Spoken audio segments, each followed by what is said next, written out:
Doctor, la fama de los lugares, ¿no?, de los emplazamientos, los tenemos ya instituidos. Hemos hablado de la Salpetrí, de lugares, de algunos quedan fotografías. Fíjate, en los amantes del misterio, entre comillas, que evidentemente van a los lugares con buena fe, casi siempre, atraídos por imágenes iconográficas que a ellos les llama la atención, no hay nada como un sanatorio abandonado.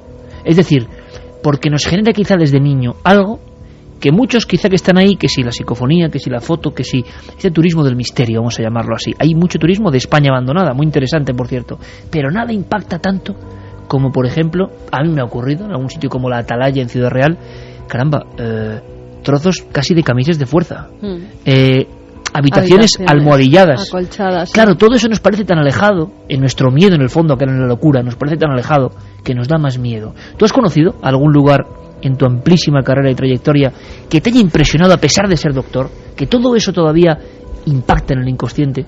Bueno, hay dos sitios. Uno es Oña. En Oña, provincia de Burgos, hubo un psiquiátrico antiguamente, después en la guerra civil se convirtió en hospital, después fue prisión, etcétera. Era un sitio de esos un poco mágico, donde se recluía a los enfermos mentales muy graves. Y el otro sitio tremendo, es el psiquiátrico penitenciario de Carabanchel, donde estaban los psiquiátricos enfermos mentales más peligrosos que había en España. Es un sitio tremendo. Pero lo que decías, hay un algo de razón en eso, porque una cosa es un hospital físico, por ejemplo, el hospital de tuberculosos, y otra cosa es un hospital mental. Parece que cuando ya ese hospital mental se ha abandonado, ya no hay nadie allí, queda en el aire, y esto es un misterio, y yo como científico pues no puedo dar pábulo a esto, queda en el aire el sufrimiento mental, porque el sufrimiento en el aire de la mente no es lo mismo que muchos huesos rotos. Huesos ha roto, total, pero algo queda en el aire. El sufrimiento en el aire, la sensación de que ha habido mucho dolor, ¿no?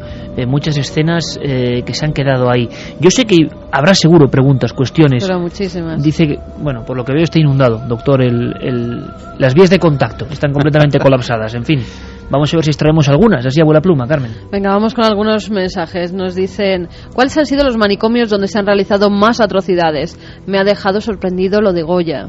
Sí, Corral de Locos. ¿Hay algún dato? Hombre, sería difícil, ¿no? Doctor, imagino que los que estuvieran en Madrid... Es que la misma frase encierra un estigma. Es decir, no es que se hagan atrocidades, es que hace 150 años no se podía hacer nada con un agitado. Y entonces se le ataba a una silla giratoria, se le hacía girar muy deprisa en esa silla giratoria y eso le calmaba. O se le metía en un baño de agua helada y eso le calmaba. Y eso que hoy sería una atrocidad, entonces no lo era. Igual que lo que mencionaste de las lobotomías o incluso el propio electroshock que aún mantenemos hoy. Dentro de 200 años, dar las pastillas que damos hoy será una atrocidad. Por eso esa pregunta es una pregunta trampa. Claro que se han hecho atrocidades. Se ha quemado a mucho enfermo mental por la Inquisición. Eso era una atrocidad. Lo tenían además como poseído en muchas ocasiones. Los enfermos mentales eran tratados como poseídos, decían que tenían el demonio en el cuerpo, porque no lo consideraban una enfermedad, lo consideraban como algo divino. Y había un libro en el que se entrenaba y se decía cómo había que determinar si esta persona estaba poseída. El Maleus Maleficarum. Es decir, es que es historia. Más preguntas. Vamos con más preguntas. Nos dice, ¿cuándo se decide que una persona debe estar internada?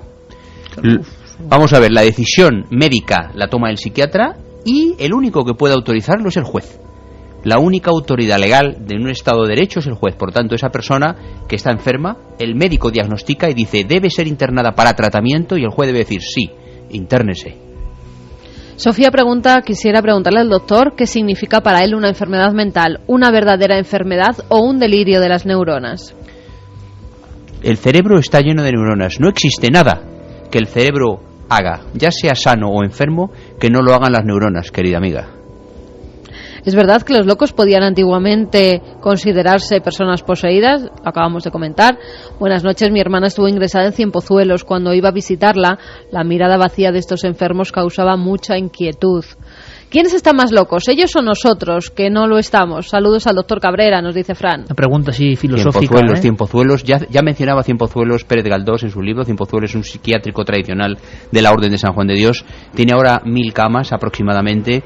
Cienpozuelos tiene 125 años de historia y alguna vez deberíamos dedicarnos un poco ahí, porque en la guerra civil fueron fusilados todos los hermanos hospitalarios.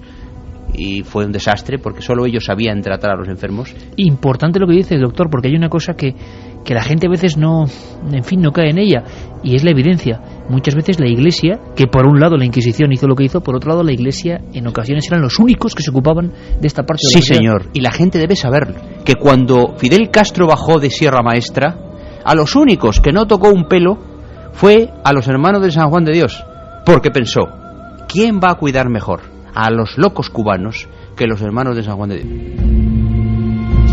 Pues esto me parece a mí una clase, una especie de aula magna.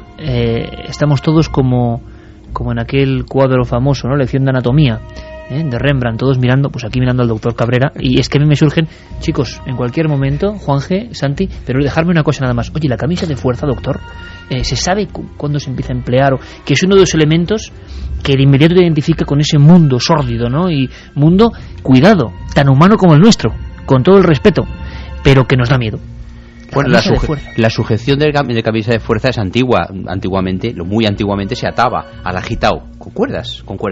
De ahí se pasa a cinchas, y de las cinchas se pasa a una especie de camisa, de tela fuerte, de manera que los brazos, al estar cruzados, pues no pueden moverse.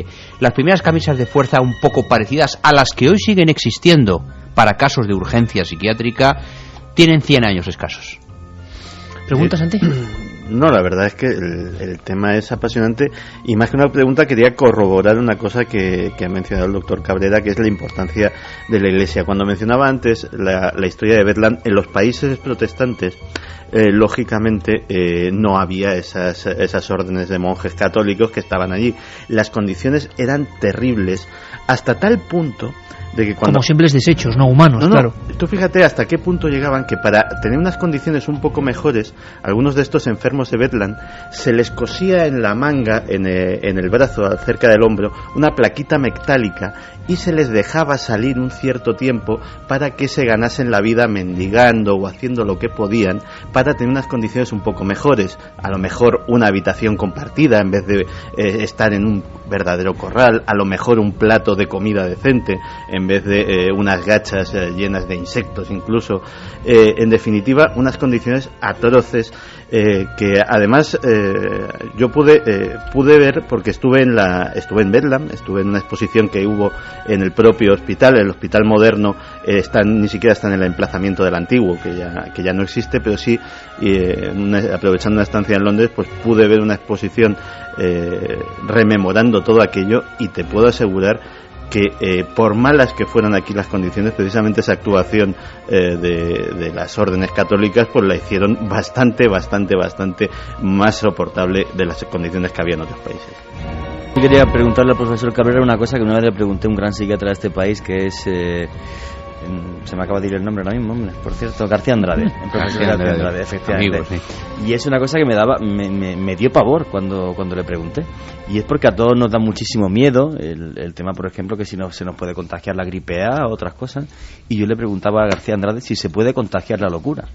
Y efectivamente, ¿tú qué opinas al respecto? O sea, un cuerdo como nosotros, entre comillas, ¿cuánto tiempo aguantaría en un manicomio sin volvernos locos? ¿O nos volveríamos locos a la fuerza, aunque seas el tío más estable del mundo? Qué interesante, Juanje. Hay una película muy buena, en blanco y negro creo que no estaba en color todavía, que se llama El corredor sin retorno. En la cual película un periodista se mete en un psiquiátrico para tratar de investigar unos asesinatos que hay allí, y no puede soportar la presión de ese psiquiátrico y acaba allí ingresado. ¿Esto qué quiere decir? ¿Que si tú eres sano puedes volverte loco porque una persona con una enfermedad mental te contagia? No, definitivamente no. Pero sí es cierto que si eres algo vulnerable, eres sensible o tienes cierta tendencia a la inestabilidad y estás constantemente, eso que se dice mucho, el psiquiatra al final está pirado, no es cierto. Y yo les recomendaría a los que nos están escuchando que si alguna vez necesitan un psiquiatra, ojalá no lo necesiten, no busquen a un señor que toca el saxofón y se fuma un canuto. Es decir, que busquen a un tío normal. Un señor que va en su coche y es padre de 4 hijos. Será mejor psiquiatra que el que toca el saxofón. Porque si no, se busca siempre... No, este psiquiatra es bueno porque... Claro, de ninguna manera. Entonces la pregunta de Juanje está... Ahora, es cierto que las ideas son lo más contagioso que hay en el mundo. Ahora con la fiebre porcina, que estamos todos desquiciados con esta tontería, perdonad que aproveche el micrófono para pequeña opinión respecto a la fiebre porcina, las ideas sí que son peligrosas. Cuando Hitler llegó al poder, lo he dicho varias veces, la mitad de las cátedras de psiquiatría alemanas, donde había personajes de una talla mundial, creyeron a pie juntillas que los alemanes eran una raza especialmente elegida. Y además se demostró científicamente. Hombre. Pero una pregunta. Por ejemplo, si a alguien le metieran solo con esquizofrénicos en un momento extremo, o sea, gente que está viendo cosas, oyendo cosas, tal, ¿tú te acabarías volviendo esquizofrénico o es impensable? Es impensable, científicamente impensable. Puede totalmente. haber sugestión, pero nunca es... Nunca. Y la pregunta es, yo estoy imaginando al doctor Cabrera y me gustaría que lo que quieras, doctor, recordar, ¿no? Porque muchas veces, ¿no?, en conversaciones al margen incluso del plató hemos hablado de tu biografía que recuperas en este libro. Yo estuve allí, Memorias de un psiquiatra forense, y yo creo que no te dejas cosas, seguro que recomendamos. Sorteamos 3 ejemplares, luego haremos las fechas de la feria del libro, porque de verdad que nos gusta, ¿no?, que el doctor Cabrera tenga también este reconocimiento de otro mundo que no es el suyo, que es el científico, el ortodoxo y el que ya sabemos que como es otro, de mucha gente joven que nos lo dice, ¿verdad?, que es que aprende cada semana, y eso me parece también una joya. Experiencias personales, doctor. Siempre hemos visto, por ejemplo, al psiquiatra en determinadas circunstancias, tal y como hemos puesto el panorama, como era antes, que puede llegar a pasar peligro también, tratando a determinados enfermos. ¿Esto es cierto o es mito? Sí, es cierto. Hay varios psiquiatras en España, concretamente, varios psiquiatras que han muerto a manos de sus pacientes. El primer psiquiatra que hizo la primera psiquiatría forense, que es una de mis especialidades, digamos, lo apuñaló un trastorno paranoico que él trataba en un momento de descuido. De hecho, en los hospitales psiquiátricos antiguos, en los corredores, había espejos como estos que se ponen en las carreteras que tienen mala visión, para que nunca perdieras de vista la visión de tu espalda. Porque claro, las cosas eran así y así se las hemos contado. Y entonces, bueno, siempre hay peligro. Ahora te diré una cosa, el enfermo mental de verdad, es mucho menos peligroso y con tratamiento que el normal, Vamos, gente normal peligrosa hay mogollón. Lo digo en plan un poco de broma, pero a ciencia cierta. Solo un 3% de los enfermos mentales cometen algún delito de sangre en su vida. Sin embargo, menudo dato acabas de dejar, siempre lo digo a nivel casi poético, literario, en este caso poesía de romanticismo un poco oscuro, ¿no? Es decir, algunos psiquiatras, algunos adelantados pioneros en esto del estudio de la mente humana, murieron a manos de sus propios pacientes en un descuido. Más preguntas, Carmen. Más preguntas. Nos dicen que le gustaría agradecernos que toquéis este tema porque soy enferma mental. Por desgracia todavía se nos mira mal. Mi enfermedad es un trastorno bipolar.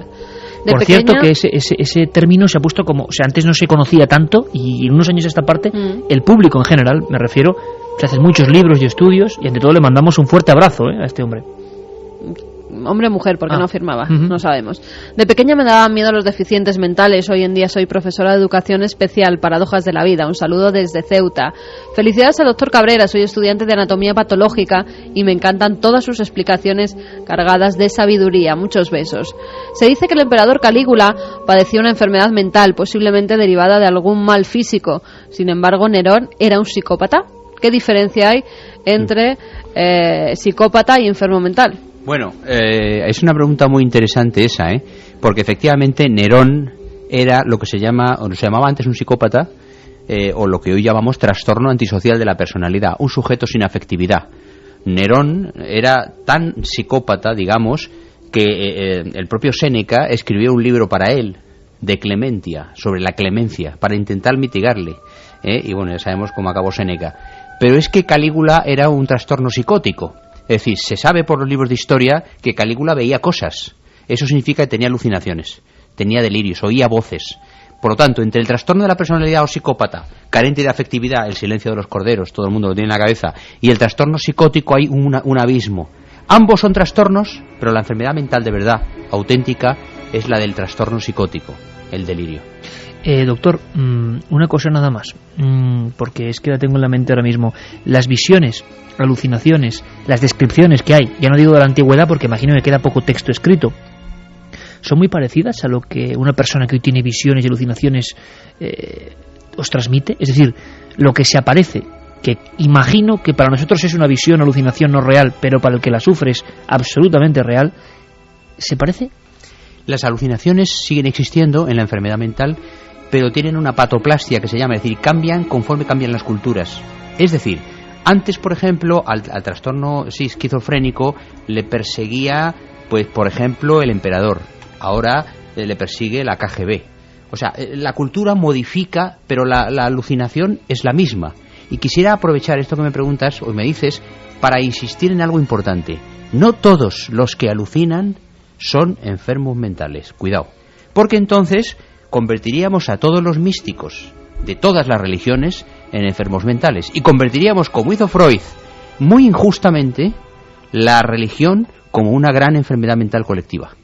¿Y qué te parece que personajes como Jung, que estudiaban la mente de cierta forma y fueron muy influyentes, llegaron a esa delgada línea tan estrecha entre problemas mentales y en ocasiones el umbral del misterio, que dejaran por escrito incluso que sufrieron visiones fantasmagóricas, que vieron fenómenos paranormales? Mucha gente no lo sabe.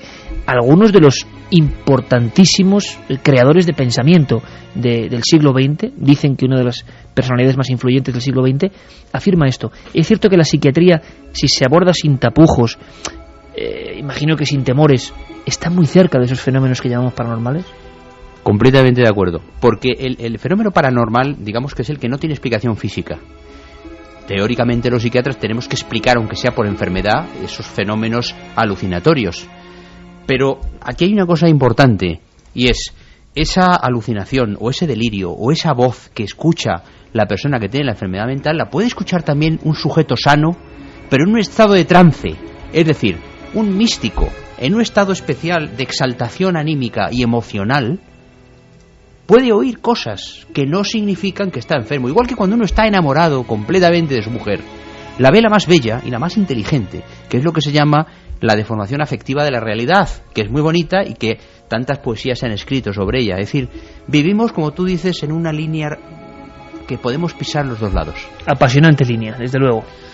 Nos dicen buenas noches a todo el equipo de Milenio 3. Dicen que la locura solo vive un piso más alto que la genialidad.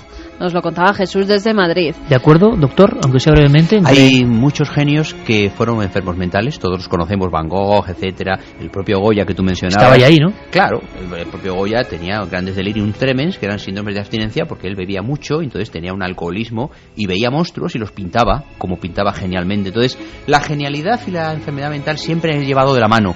Pero no necesariamente, lógicamente, los grandes genios han tenido una enfermedad mental.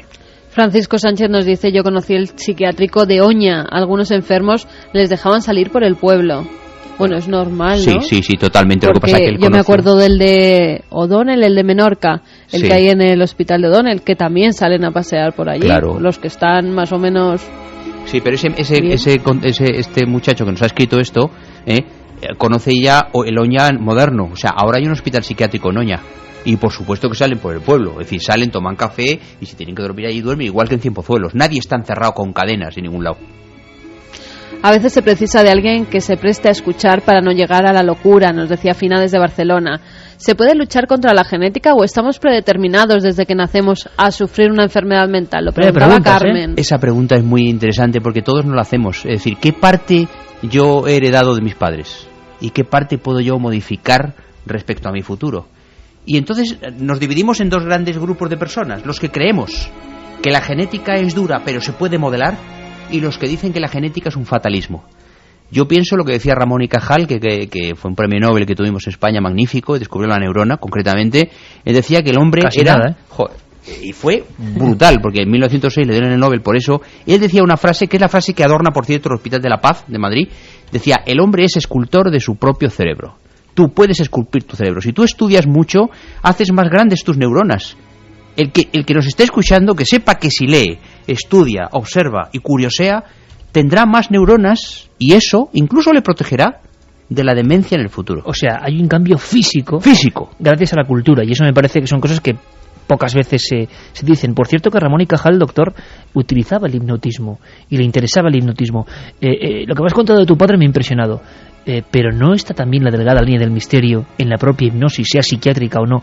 ¿No hay un misterio con un trasfondo que no se acaba de comprender? Esto de anular la voluntad. Sí, porque la hipnosis es un sueño inducido donde, al caer todas las censuras que tenemos estando conscientes, uno se va retrotrayendo en el tiempo hasta los comienzos. Hay quien dice que se va más allá, que incluso puedes llegar a la memoria filogenética. Hemos dicho muchas veces en diversos programas que tenemos dos memorias, la nuestra individual y la de la especie. ¿Cuántas cosas recordamos que son de la especie. Es decir, recuerdos que incluso van hasta las cavernas. Muchos miedos que tenemos hoy son los mismos que tenían los hombres de Altamira.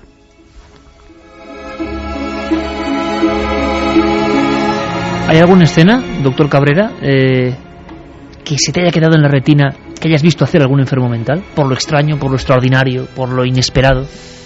Las más trágicas son el suicidio. Es algo que no he podido superar nunca. Cuando el enfermo mental se suicida, y he tenido que atender muchos casos de estos, no lo puedo olvidar. Yo podría olvidar una autopsia o un tratamiento, pero cuando el enfermo mental se suicida de manera muy brutal. Es decir, el enfermo mental que se suicida lo hace tratando de destruirse. Y entonces son esos suicidios tremendos donde se clavan ellos mismos una hacha, ellos solos. Es decir, eso es trágico. En lo trágico que a mí me corresponde como forense. Esas son las cosas que más me han impactado. En lo malo y en lo bueno, lo increíblemente dóciles que son cuando están bien. Es decir, yo he ido, por ejemplo, a una misa en Cienpozuelos con 300 enfermos mentales en la iglesia y que no se oiga una mosca. Eso es increíble. Cuando tú vas a cualquier iglesia, a una parroquia un domingo, y la gente para comulgar se dan codazos. Y lo digo defendiendo la magnífica docilidad que tienen los enfermos mentales. Doctor, para empresas, pero de verdad alguien con el que siempre aprendes de forma didáctica, y tan poca gente así, doctor. Gracias por ser así, gracias por este libro, gracias por ser amigo de la nave del misterio. Gracias. Gracias a vosotros de todas formas, porque aquí se está fenomenalmente. Estoy como en mi casa. Ah, qué bien, de verlo se te decía, quédate más tiempo. No, por favor. Doctor, un abrazo muy grande. A vosotros. Suerte.